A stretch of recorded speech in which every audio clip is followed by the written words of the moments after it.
Okay, friends, in this video, we will discuss about mechanism of ligand substitution in the square planar complex. Square planar complex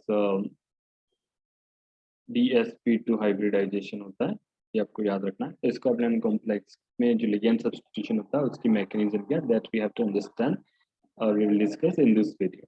so this proceeds जो ligand substitution reactions होती हैं square planar complex है वो बाइमोलिकुलर displacement होती है, bimolecular displacement where solvent or any other incoming ligand act as nucleophilic agent, यानी कि अगर सोलवेंट हुआ, सोलवेंट वो भी न्यूक्लियोफिलिक एजेंट की तरह वर्क कर सकता है, या फिर कोई दूसरा रिएजेंट हुआ एनोदर रिएजेंट वो भी न्यूक्लियोफिलिक एजेंट की तरह वर्क कर सकता है। जो न्यूक्लियोफिलिक एजेंट होते हैं उनका मीनिंग क्या होता है? न्यूक्लियोफिलिक के ऊपर होता है negative charge. Negative charge mean they will attract positive charge और न्यूक्लियस। ओके, जो न्यूक्लियोफिलिक एजेंट जो होता है वो क्या होता है? अट्रैक्ट होता है पॉजिटिव चार्ज से। क्यों? क्योंकि न्यूक्लियोफाइल के ऊपर नेगेटिव चार्ज होता है, यानी कि ये पॉजिटिव से अट्रैक्ट होता है। इसमें पॉजिटिव के ऊपर, पॉजिटिव मतलब न्यूक्लियस, तो इसका मतलब यही है न्यूक्लियोफाइल न्यूक्लियस से अट्रैक्ट होता है, मतलब पॉजिटिव चार्ज से अट्रैक्ट होता है।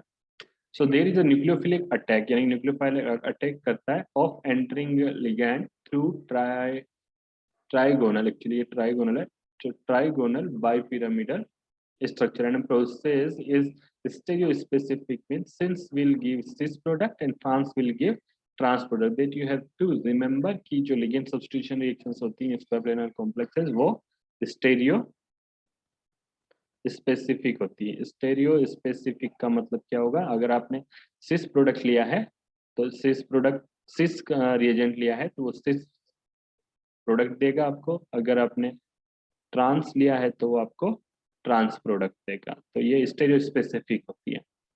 ओके, फॉर एग्जांपल ये देखो आप, जैसे ये कोई सिस कंपाउंड है, क्यों सिस क्यों बोल रहे हैं उसको? क्योंकि दो सेम लिगेंड सेम साइड में है, राइट?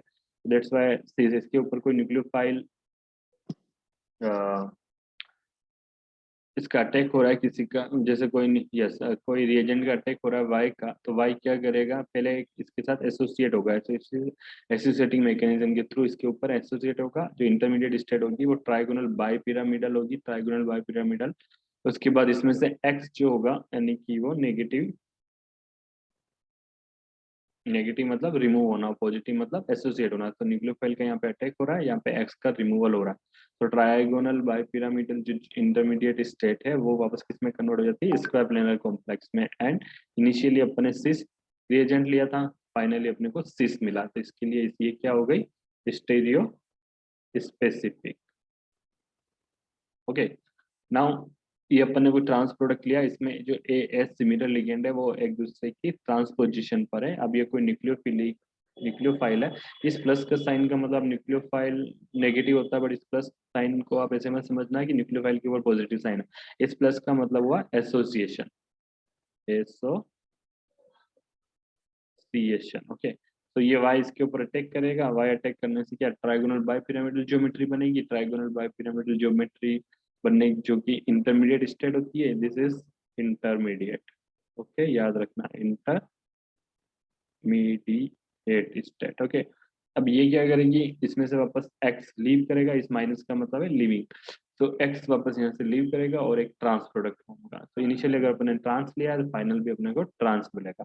सो लिगेंड सब्स्टिट्यूशन जो स्क्वायर प्लानर कॉम्प्लेक्स होती है, रिएक्शंस होती है, वो एसोसिएटिव मैकेनिज्म के थ्रू, एसोसिएटिव मैकेनिज्म के थ्रू प्रोसीड करती है। ये आपको याद रखना है, यू हैव टू रिमेम्बर कि जो ligand substitution reaction in square planar complex होती है वो एसोसिएटिव एसोसिएटिव मैकेनिज्म के थ्रू करती है and stereo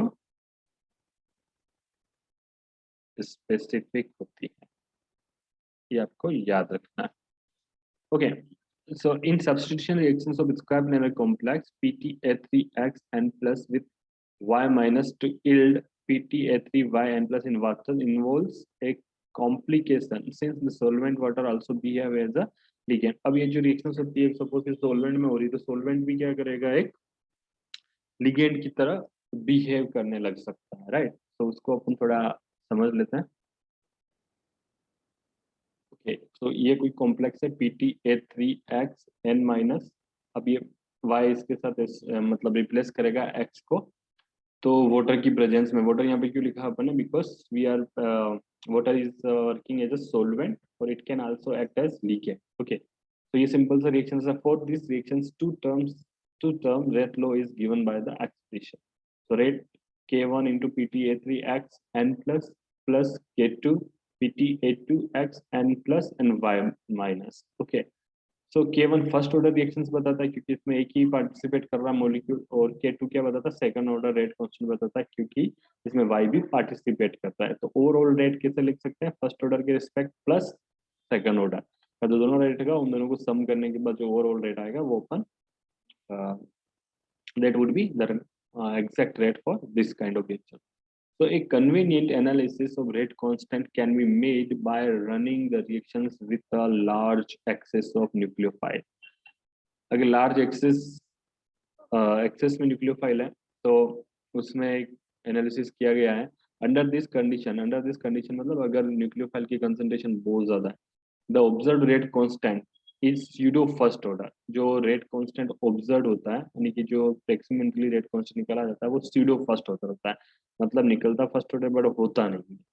and it is related to K1 and K2। किससे रिलेटेड होता है, के ऑब्जर्व मतलब एक्सपेरिमेंटली जो ऑब्जर्व किया है, तो K1 plus K2 into pi.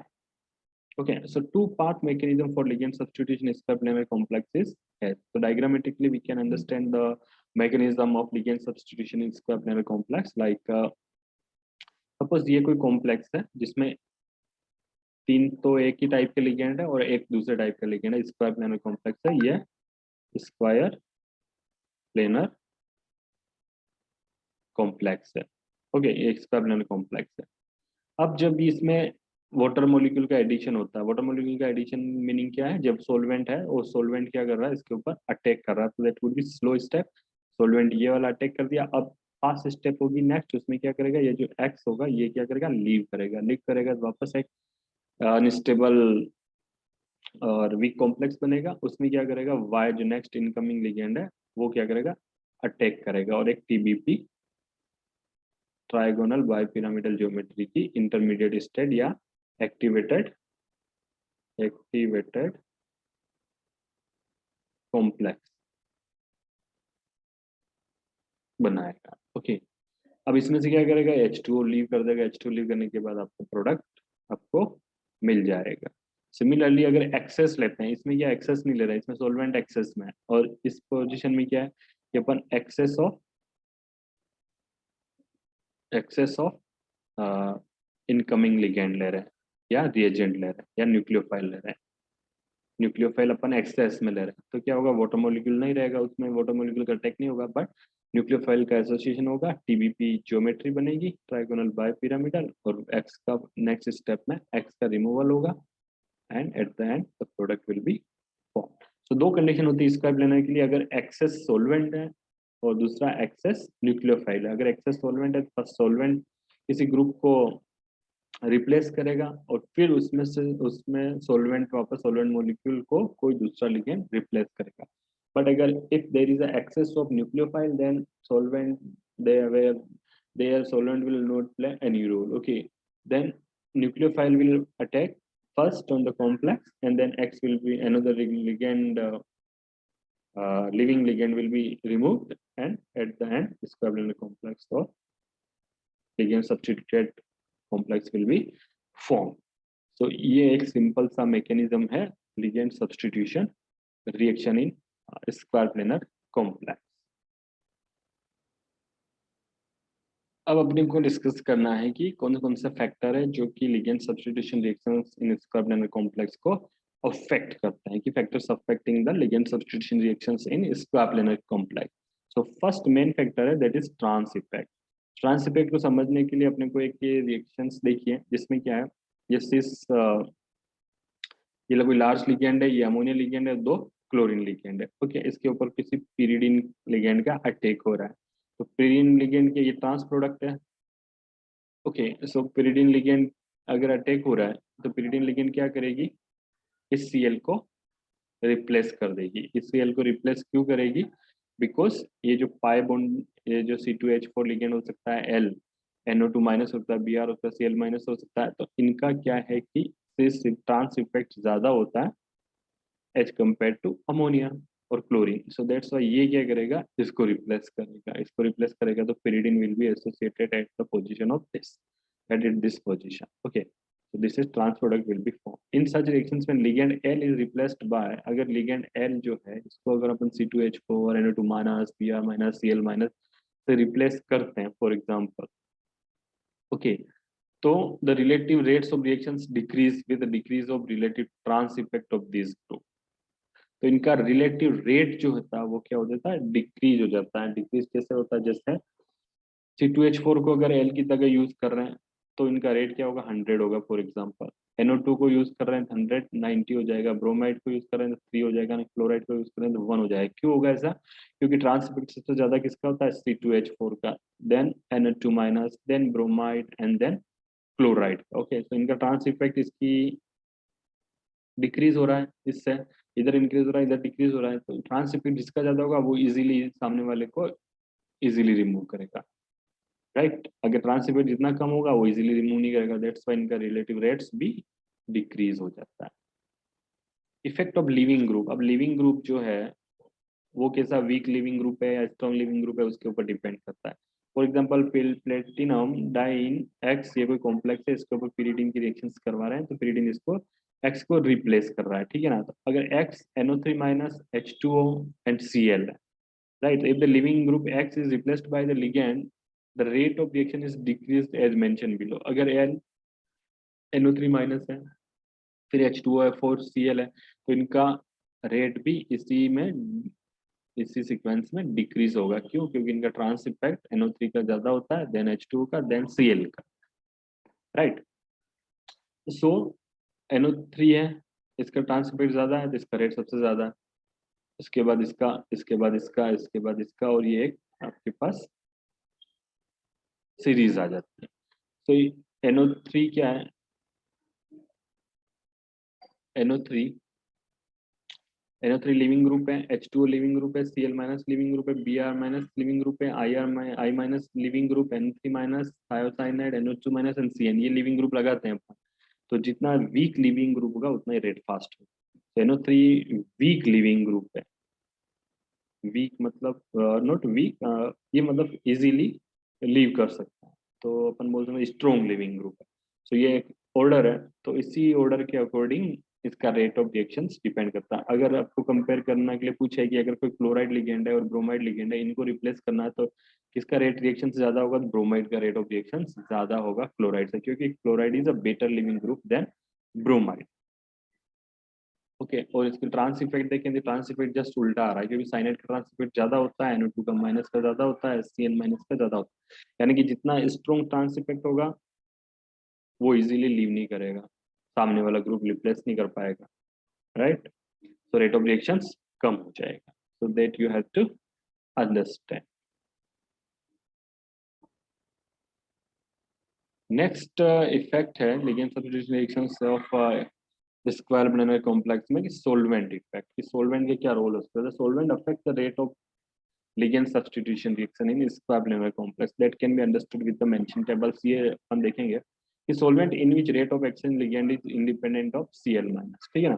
तो अगर solvent कोई H2O लेते हैं, राइट, solvent अगर H2O लेते हैं तो उसमें ligand का रिप्लेसमेंट क्या है, 2.1 × 10⁻³ सी. इथेनॉल लेते हैं तो ये है, डाइमिथाइल सल्फर ऑक्साइड लेते हैं ये वाला है, नाइट्रो ऑक्साइड लेते हैं तो ये वाला लिगेंड है. मतलब जैसे जैसे लिगेंड को आप चेंज करोगे, पोलरिटी चेंज करोगे, उसका रेट ऑफ रिएक्शन भी बढ़ता रहेगा और कम होता रहेगा. सो ये इफेक्ट होता है सोल्वेंट का. Now fourth effect is effect of charge on the complex. Complex के ऊपर कितना चार्ज है उसके ऊपर भी डिपेंड करता है कि रेट ऑफ रिएक्शंस क्या होगा ligand substitution in square planar complexes. Okay, so rate of reaction decreases as positive charge increases. अगर पॉजिटिव चार्ज इंक्रीज हो रहा है तो रेट ऑफ रिएक्शन डिक्रीज होगा, राइट.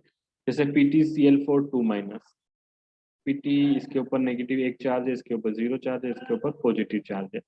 सो अगर आपके पास नेगेटिव कॉम्प्लेक्स है, मतलब ओवरऑल चार्ज नेगेटिव है और ओवरऑल चार्ज पॉजिटिव है, तो पॉजिटिव वाला क्या करेगा, इसका रेट ऑफ रिएक्शन सबसे कम होगा. Rate of reaction, right. क्यों कम होगा, क्योंकि ये पॉजिटिव चार्ज है, उसकी वजह से क्या स्टेबल रहेगा तो इजीली रिप्लेस नहीं कर पाएगा, इसमें से कोई लिगेंड रिप्लेस नहीं हो पाएगा। सो दैट्स वाई अगर पॉजिटिव चार्ज है कॉम्प्लेक्स के ऊपर तो वो क्या है, उसका रेट ऑफ रिएक्शन कम होगा, और जिसके ऊपर नेगेटिव चार्ज है वो रेट ऑफ रिएक्शन ज्यादा रहेगा। तो एग्जाम में कभी कभी ये सीरीज भी पूछ लेते हैं और पूछते हैं कि what would be the rate of reactions if complexes are these. अगर ऐसा कॉम्प्लेक्स है तो रेट ऑफ रिएक्शंस क्या होगा in ligand substitution in square planar complex. तो जिसके ऊपर नेगेटिव चार्ज ज्यादा होगा उसका रेट ऑफ रिएक्शंस बहुत ज्यादा होगा, वो इजीली लिगेंड रिप्लेस हो जाएंगे उसमें। So that you have to remember. So these were four factors affecting the rate of reaction of ligand substitution reactions in square planar complex. Thank you very much. Like करें और subscribe करें। Thank